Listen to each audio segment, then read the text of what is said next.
Olá, boa tarde. Na hora de colocar as despesas na ponta do lápis em 2024, o consumidor deve prever o aumento dos planos de saúde. Os planos individuais podem ter um reajuste de até 13,5% fixados pela Agência Nacional de Saúde Suplementar.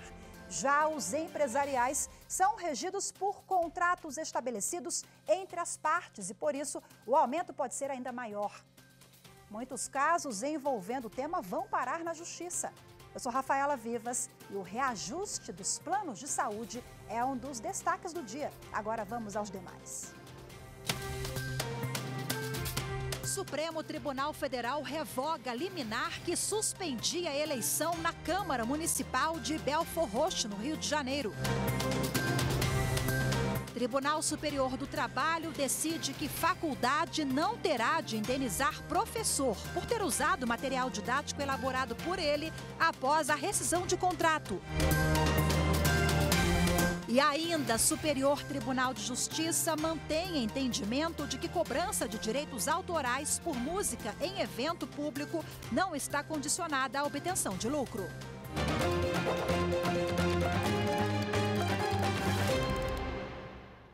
O ministro do Supremo Tribunal Federal, André Mendonça, revogou o liminar que suspendia a eleição na Câmara Municipal de Belford Roxo, no Rio de Janeiro. Acompanhe na reportagem de Carolina Chaves.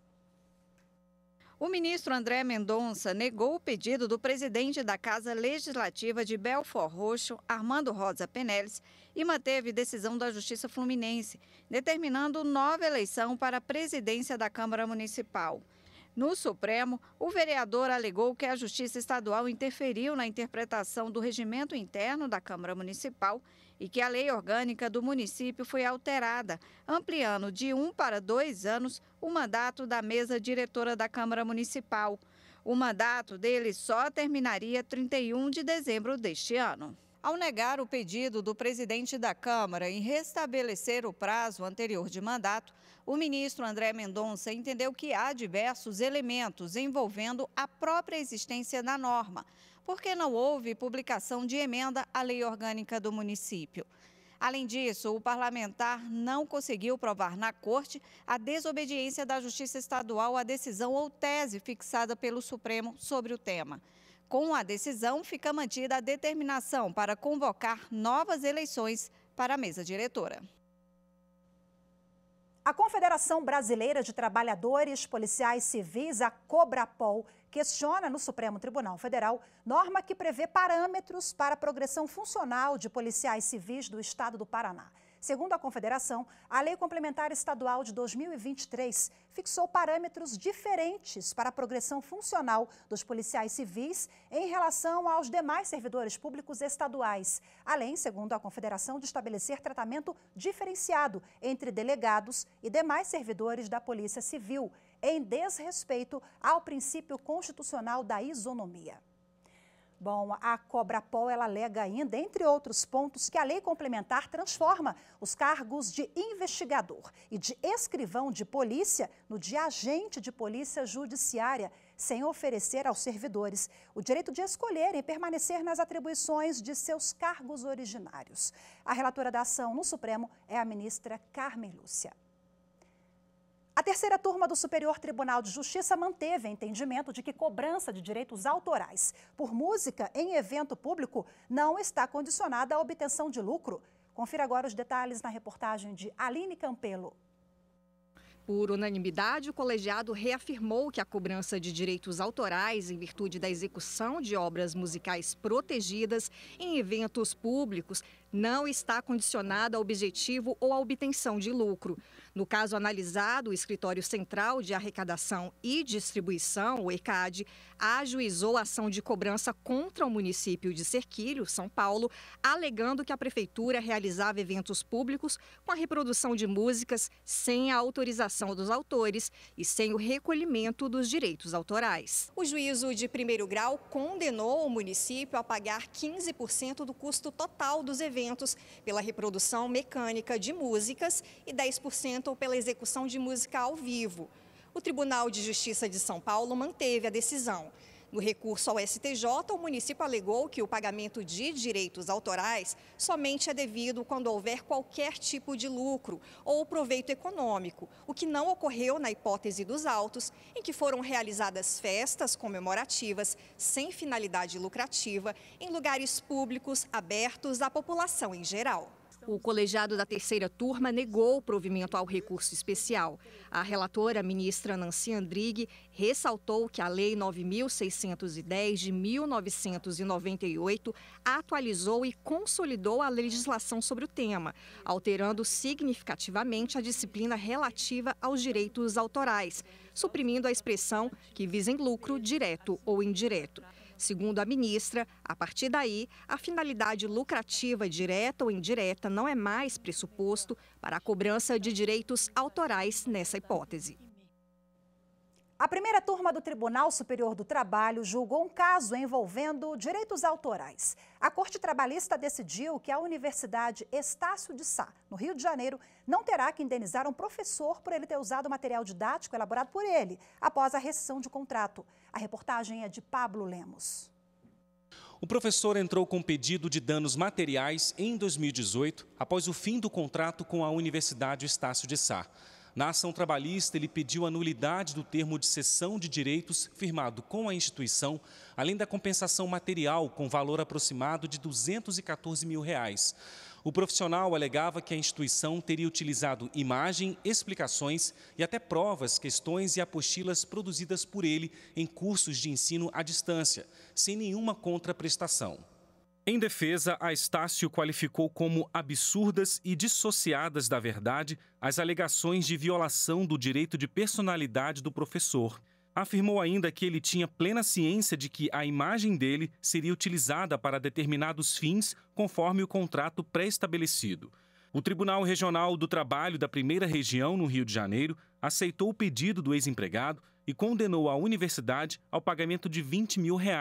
Mas, na primeira turma do Tribunal Superior do Trabalho, o entendimento foi outro. Na decisão, o relator do recurso da universidade, ministro Amaury Rodrigues, levou em conta um termo de cessão gratuita de direitos autorais assinado entre a Estácio de Sá e o professor, pelo prazo de 20 anos. Preceituam os artigos 28 e 29 da Lei 9.610 de 98, que o autor é detentor exclusivo dos direitos de exploração do material didático, dependendo de autorização prévia e expressa a utilização dessa obra.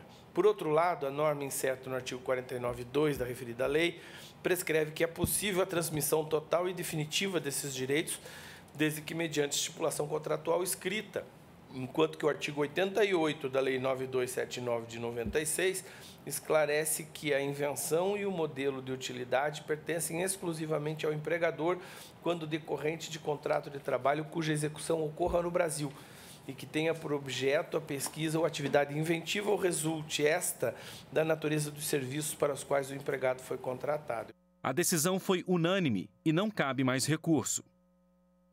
A seguir, reajuste dos planos de saúde. Vamos entender quando um aumento pode ser considerado abusivo? Os detalhes em instantes. Voltamos já.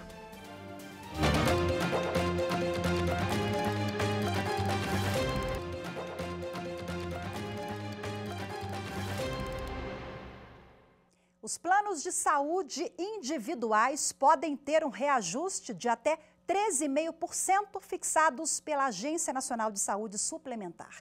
Este índice não alcança os planos empresariais, porque eles são regidos por contratos estabelecidos entre as partes e por isso o aumento pode ser ainda maior. Acompanhe na reportagem de Carolina Chaves. Além das contas como IPTU, IPVA e material escolar, o reajuste do plano de saúde faz parte das preocupações de início de ano dos consumidores. No ano passado, os planos coletivos tiveram alta de até 25%. Já os planos individuais, que têm os reajustes regulados pela Agência Nacional de Saúde Suplementar, subiram 9,63%. Um dos índices que contribuem para o reajuste dos planos leva em consideração o índice técnico, que representa o percentual do sinistro, ou seja, da despesa que as operadoras têm em relação a cada contrato. Por isso, o reajuste médio pode chegar até 25% neste ano, como aconteceu no ano passado. Outro fator que ajuda a encarecer o plano de saúde é a fraude. De acordo com o estudo do Instituto de Estudos da Saúde Suplementar, as fraudes e desperdícios causaram perdas estimadas entre 30 e 34 bilhões de reais às operadoras de saúde no ano passado. As fraudes mais comuns são cobranças por exames ou procedimentos não realizados e a utilização do plano por não beneficiário. Recentemente, o Tribunal Regional Federal da Primeira Região negou o pedido do Conselho Regional de Engenharia, Arquitetura e Agronomia do Amazonas, que pedia a fixação do limite de 13,57% de reajuste fixado pela Agência Nacional de Saúde Suplementar para planos individuais aos planos coletivos. Os desembargadores entenderam que a ANS é restrita aos contratos individuais e que os contratos dos planos coletivos já previam reajustes legais. Segundo os desembargadores, o plano de saúde coletivo é regido por cláusulas de contrato firmado entre as partes e o valor da mensalidade é estabelecido com base no grupo atendido. Por isso, o reajuste maior que 13,5% em planos coletivos não é abusivo. Bom, e agora vamos avançar mais nesse tema para repercutir o assunto. Eu recebo aqui no estúdio da TV Justiça a advogada que é especialista nesse direito, que atua para defender os consumidores, né, para rever esses valores, a advogada Denise Martins Costa. Doutora Denise, seja muito bem-vinda. Boa tarde. Boa tarde, muito obrigada pelo convite. Bom, a senhora, como eu citei há pouco, é especialista nessa matéria, né? A gente observa que os casos chegam com frequência no Poder Judiciário. Eu queria que a senhora elencasse para o consumidor que nos acompanha agora quais são os elementos que configuram que há uma abusividade ali em torno daquele aumento. Um dos pontos principais que o consumidor ele tem que perceber é que eles vão sofrer reajustes nos contratos anualmente. Só que, à medida que esses reajustes eles se tornam onerosos para o consumidor, ou seja, quando o consumidor ele não consegue ou ele percebe que não vai conseguir pagar no decorrer do seu contrato, é o primeiro sinal de aparência de uma abusividade. A gente tem uma problemática com os planos que acontece que existe abusividade e ilegalidade nos planos. Os reajustes, eles não são ilegais, eles são legais. Agora, o que mais acontece, que é a questão da abusividade no contrato. Cada caso é um caso, mas a senhora não citou X%. A senhora citou quando o consumidor não consegue pagar. Seria um aumento o quê? De 300, 500 reais a mais, algo em torno disso? O curioso, quando fala de abusividade de valores, não está ligado diretamente ao índice aplicado no contrato, que muitos advogados, inclusive, fazem confusão nesse ponto específico. A abusividade, ela acontece relacionado ali no direito reto do consumidor. Então, por exemplo, o consumidor ele não teve uma informação clara e ele se encontra no escuro com relação aos reajustes, esse é o primeiro sinal de abusividade. Então, muitos consumidores acreditam que a abusividade ela acontece exatamente pelo índice, pelo valor que está sendo pago, mas não. A abusividade ela acontece na análise do contrato com pontos específicos que deveriam constar no contrato e que não constam.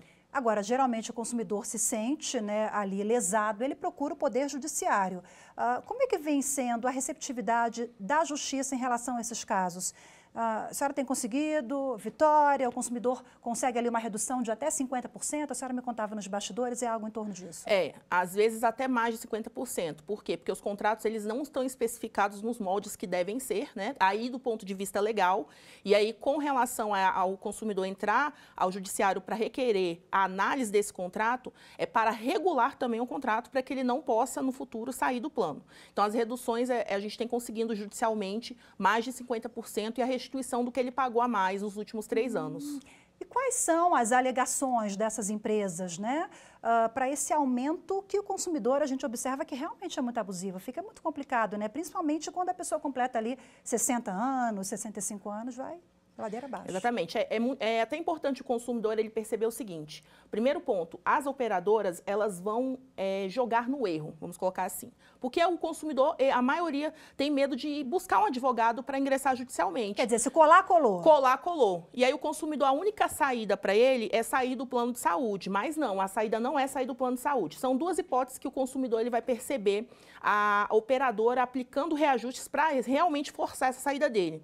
Quando ele precisa de um tratamento muito específico em um tratamento constante, e quando ele se aproxima da última faixa etária, porque vai precisar de um tratamento mais constante ali, exames de rotina, vai aumentar esse uso do plano de saúde. A operadora, ela faz essa análise, e aí quando ela percebe que o consumidor está chegando na última faixa etária, ela força o cancelamento, e essa de forçar o cancelamento é de uma forma de legalizar a saída do consumidor. E uma das formas é aumentando o valor para que o consumidor ele fale, opa, eu não posso continuar nesse plano, eu vou ter que sair, é a única alternativa.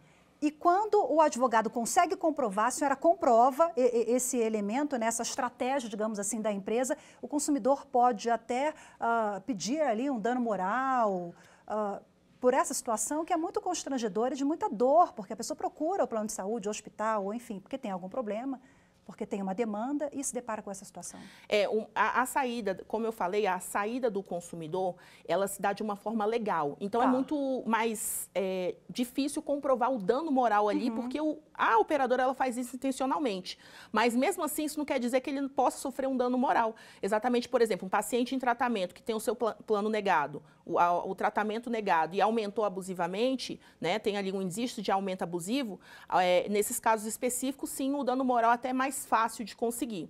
Mas com relação ao reajuste por si só, o consumidor ele tem que perceber que isso trata de uma forma legal da operadora aplicar esses reajustes para forçar a saída dele. Para a gente finalizar, no início, na reportagem também abordamos que há uma diferença em relação aos planos individuais e aqueles coletivos das empresas, né? Ou seja, das empresas o reajuste pode ser ainda maior, é isso? E é legal, sob o ponto de vista jurídico também? Exatamente. Isso funciona tanto para planos coletivos por adesão, que aí foge a empresa, como também para planos coletivos empresariais, que aí sim entra a empresa. E aí muitas empresas, às vezes, sofrem o reajuste, mas não repassa para o trabalhador, para o empregado, e aí, mas a empresa está sofrendo reajustes. E aí, às vezes, uma alternativa que as operadoras fazem também é forçar o cancelamento desse plano empresarial. Bom, é ter atenção redobrada e qualquer coisa procurar o Poder Judiciário, os advogados, uma negociação para ficar bom para todo mundo, todas as partes, né? Doutora Denise, muito obrigada mais uma vez. Obrigada. Pela sua participação, pelos esclarecimentos, viu? Obrigada. Boa tarde. Boa tarde. A seguir, Supremo Tribunal Federal decide que tribunais de contas podem condenar administrativamente governadores e prefeitos. Os detalhes em instantes, voltamos já.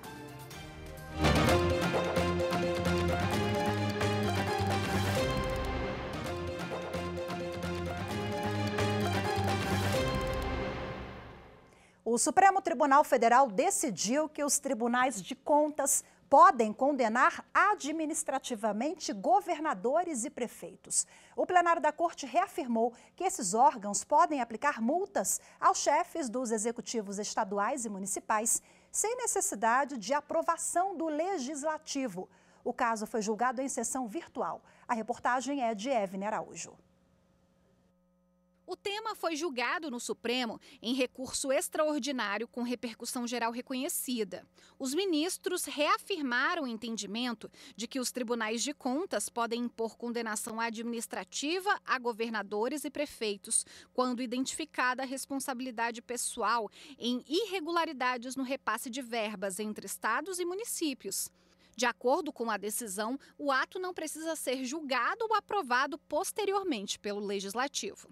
No voto, o relator, ministro Luiz Fux, lembrou que no julgamento de outro recurso com repercussão geral reconhecida, o STF se limitou a impedir a utilização do parecer do Tribunal de Contas como fundamento suficiente para a rejeição das prestações anuais dos prefeitos e do reconhecimento da inelegibilidade deles.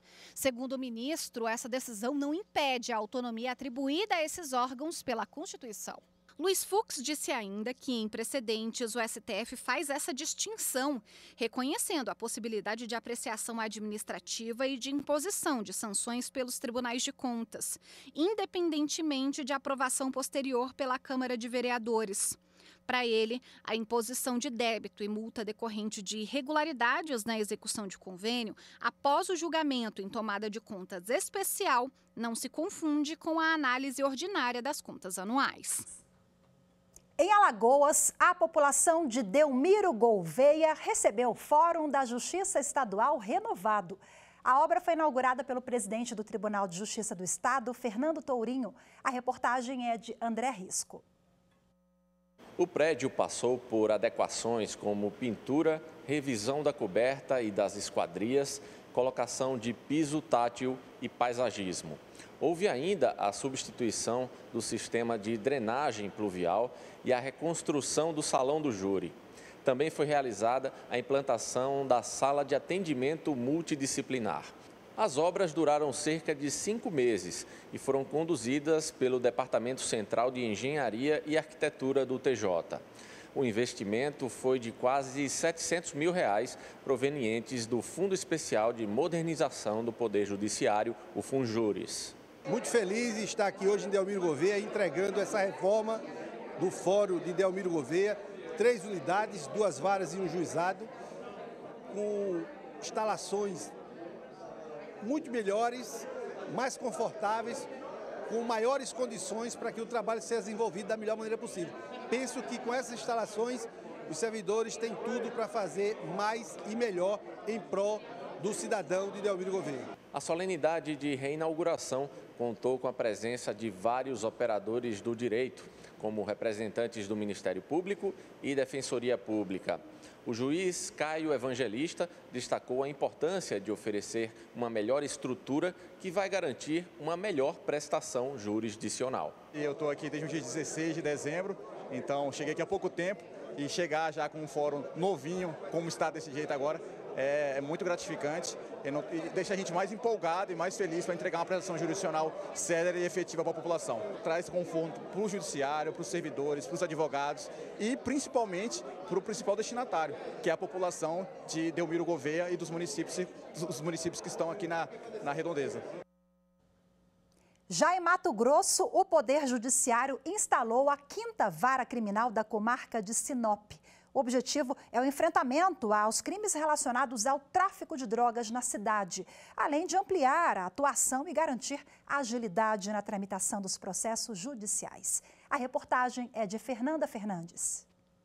Sinop, na região norte, está hoje entre as 5 maiores cidades de Mato Grosso. Pujante no agronegócio, o município tem atraído não só investimentos econômicos, mas também a criminalidade, como preço do progresso. E pensando em garantir maior agilidade na tramitação dos processos judiciais e no enfrentamento aos crimes relacionados ao tráfico de drogas, o Judiciário Estadual inaugurou a 5ª Vara Criminal da comarca em uma cerimônia na sede do Fórum. A estruturação dessa unidade possibilitará um combate muito mais eficaz, muito mais eficiente contra o crime, para que a gente continue com a bela cidade, sem os problemas de outras.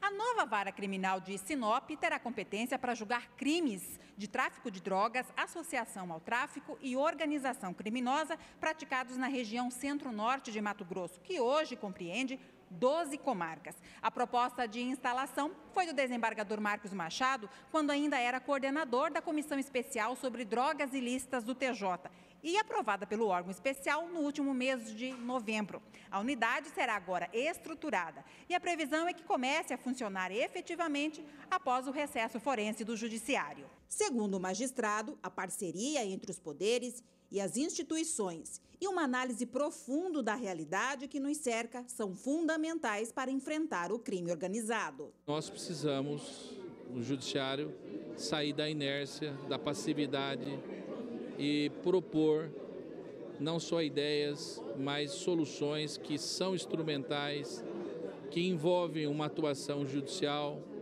porque a prestação jurisdicional ela tem que resguardar a ordem pública, ela tem que proporcionar a garantia de direitos, e um deles é o direito à vida, o mais importante. A iniciativa atende à Política Nacional de Atenção Prioritária ao 1º grau de jurisdição, visando a melhoria dos serviços judiciários. E para a administração do TJ, a instalação de mais essa vara criminal especializada é importante para a instituição, sim, mas é mais ainda para o cidadão.